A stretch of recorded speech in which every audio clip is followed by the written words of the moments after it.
bienvenue à Vélo Beat. Cette semaine à l'émission, nous vous présentons une Coupe du Québec de BMX qui a lieu à Sainte-Martine. Et pour nous en parler, j'ai avec moi Bruno Vachon, qui est de la Fédération québécoise des sports cyclistes. Bruno, qu'est-ce qui se passe aujourd'hui? Eh bien, aujourd'hui, c'est la 5e épreuve de la Coupe du Québec de BMX. Précédemment, dans la saison, les participants se sont retrouvés à des épreuves qui ont lieu à Iberville et par la suite à Saint-Charles-de-Drummond. Plus tard dans la saison, on a des épreuves qui sont prévues à Crabtree, d'autres à Québec, La Tuque, et on complète la saison au Cap de la Madeleine. Parle-moi des athlètes qu'on retrouve aujourd'hui. Eh bien, aujourd'hui, on retrouve un peu de tout. Des jeunes de 5 ans qui en sont à leur première expérience dans le milieu du vélo, à des athlètes un peu plus expérimentés entre 19 et 20 ans, des athlètes d'élite, et des athlètes qui reviennent dans le milieu du cyclisme un peu plus tard, des athlètes de nouveau maître, souvent des pères de famille qui veulent vivre les événements avec leurs enfants. On a plusieurs catégories.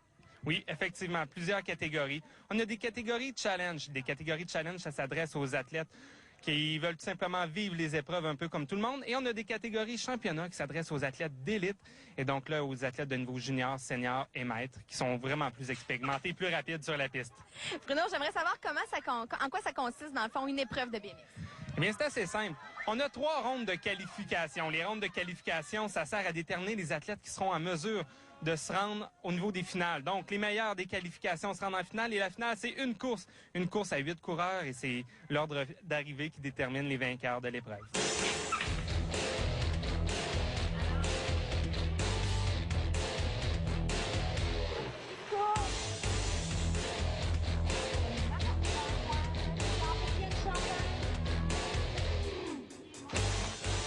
Yannick, parle-moi de ton travail d'entraîneur avec l'équipe du Québec. Mais je suis entraîneur à l'équipe du Québec depuis maintenant 4 ans. Je travaille environ avec un groupe de 8 à 12 athlètes. Dans le fond, on sélectionne les athlètes selon leur performance. Donc, au courant de la saison, certains athlètes se retirent de l'équipe du Québec et d'autres s'ajoutent, tout dépendant des performances qu'ils ont eues en course. Comme travail, finalement, c'est un travail principalement de supervision en projet quand on va faire des courses à l'extérieur, courses nationales, internationales. Et puis, depuis cette année, une planification de travail hivernal, je pourrais dire préparation hivernale, que je fais avec Sébastien Travers, qui est entraîneur au Centre national cycliste de Bromont. Lui est le spécialiste de la forme physique, moi je suis le spécialiste de la technique. Une fois le printemps arrivé, je reprends les athlètes pour différents camps techniques où on va parfaire les différents aspects qui n'ont pas pu être travaillés à l'intérieur durant l'hiver. On sait que c'est la première année cette année où les athlètes vont avoir la chance de faire des prestations aux Olympiques en BMX. Oui, c'est toute une grande année. Selon moi, c'est la goutte d'eau qui va faire déborder le vase, dans le sens où le BMX est omniprésent dans le monde entier depuis le début des années 70, mais il n'y a jamais eu autant d'engouement qu'en ce moment. C'est certain que le rêve olympique vient dans beaucoup de pays changer les cartes, parce qu'on passe du sport underground au sport de masse, si je pourrais dire, où plusieurs jeunes vont développer un rêve olympique. C'est certain que les Olympiques, ça s'adresse à très peu de gens. 2 Canadiens seulement pour 2008 à Pékin. Une femme, Samantha Koo, qui est qualifiée depuis l'an dernier et qui a de très bonnes chances de faire la finale cette année et même un podium. Je me croise les doigts, je le souhaite de tout mon cœur. Chez les hommes, on avait Scott Herwood, qui, on m'informe ce matin, est blessé à l'épaule, donc possiblement remplacé par Jamie Brown aux Olympiques. Mais c'est encore incertain, donc je ne me prononce pas sur. Donc, on va avoir un homme et une femme aux Olympiques cette année. Aujourd'hui, on a la chance de voir plusieurs prestations. Parle-moi des athlètes qui sont ici aujourd'hui. Ici, aujourd'hui, malheureusement, on ne verra pas beaucoup d'athlètes de l'équipe du Québec parce qu'ils sont principalement tous à Pittsburgh, en Pennsylvanie, pour une course de la National BMX League avec un calibre, je vous dirais, plus relevé. Nos athlètes, principalement notre bassin d'athlètes actuellement est au niveau junior. On n'a pas d'athlètes élites avec un rayonnement international encore. C'est principalement ce qu'on recherche à l'équipe du Québec, d'avoir un rayonnement national et international. Donc sur l'équipe du Québec, principalement, les principaux joueurs, je vous dirais, sont Michael Baudouin, qu'on a la chance de voir ici aujourd'hui chez les 16 ans. Michael a terminé 8e au championnat national ce printemps à Botsford en Colombie-Britannique. Il y a Hugo Leduc-Benoît qui est en Pennsylvanie. Il y a Sarah Biron qui malheureusement s'est blessée durant les entraînements ce matin. Joey Trudeau n'est pas présent. Joey et Hugo Leduc-Benoît ont fait respectivement 1er et 2e au championnat national cette année chez les juniors hommes. Sarah 2e au championnat national.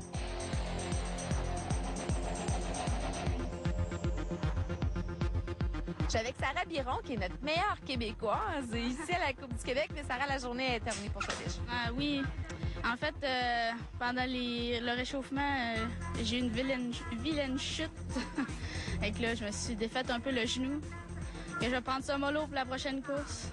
Mais ça fait partie du sport, hein? Pas juste un BMX, dans tous les sports, c'est comme ça. Ah oui, oui, oui. Pas mal tous les sports, là, tu peux te blesser n'importe quand. Comment tu fais pour être si bonne en BMX? Ben, en fait, je surmonte beaucoup mes peurs, là. Parce que... Surtout parce que je saute, que je suis très bonne, là. Parce que les autres, ils sautent pas. Puis moi, ben, je me surpasse, puis je fais des sauts, puis je suis capable de rouler aussi vite que pas mal les gars, là. Qu'est-ce qui fait que toi, t'as pas peur, justement, de les faire ces sauts-là, puis les autres ont plus peur? Ben, quand j'ai commencé, j'ai surtout roulé juste avec des gars. Puis là, il y a beaucoup de filles qui sont arrivées toutes en même temps. Fait que là, eux autres, il y avait du challenge de filles. Dans notre nature, nous autres, on est plus peureuses, si on veut. Fait que là, vu que les autres filles, ils sautaient pas, ils disaient « Ah, ça sert à rien de sauter. Moi, je sauterais pas, tu sais. » Mais moi, j'ai appris ça avec des gars, fait que je me disais « Faut... » Tu sais, j'avais de l'orgueil. Moi, je voulais aussi sauter comme les gars. C'est combien de temps tu fais du BMX? C'est ma 5e année. Ou ma 6e année. Ça passe vite, le temps. Ouais, ça fait longtemps quand même. Tes objectifs? J'aimerais ça me rendre en finale au championnat du monde. J'aimerais ça, ouais. À quelle année? Mais peut-être l'an prochain, là. Ah oui? Ouais. Ça veut dire qu'il faut suivre Sarah Biron dans les prochaines années? Ouais, ouais.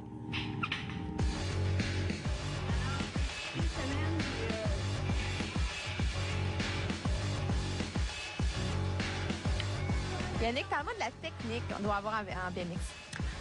Mais la technique en BMX, je vous dirais que c'est un sport très complexe parce que c'est un parfait équilibre entre la force et la souplesse. C'est certain que ce qu'on retient le plus en BMX, ce que les gens aiment voir, c'est les sauts. C'est certain que c'est ce qui constitue l'âme du BMX, si je puis dire, les sauts.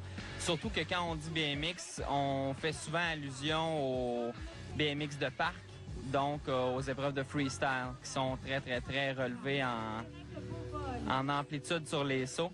En BMX de course, c'est un peu l'inverse. Oui, il y a beaucoup de sauts. On veut que les infrastructures soient spectaculaires pour relever le spectacle, sauf que principalement, les athlètes essaient de rester le plus près du sol possible, de façon de 1 à conserver la stabilité et de 2 à conserver la vitesse. Si on s'envole dans les airs, c'est du précieux temps perdu. Donc, on saute, mais on demeure le plus bas possible. Il y a différentes techniques en BMX. Le saut en est une. L'enroulé en est une autre. Un enroulé, qu'est-ce que c'est? C'est de franchir un obstacle entièrement sur la roue arrière, de façon à ne pas être ralenti par la roue avant, mais en se propulsant continuellement avec la roue arrière. Le cabré, qui est une technique, finalement, d'enroulement d'une bosse de façon à ne pas perdre de vitesse quand on monte l'obstacle. Donc, si je puis dire, c'est de façon physique, on pourrait dire qu'on ne touche pas à la transition qui monte, on saute automatiquement sur le dessus de l'obstacle pour vulgariser le tout.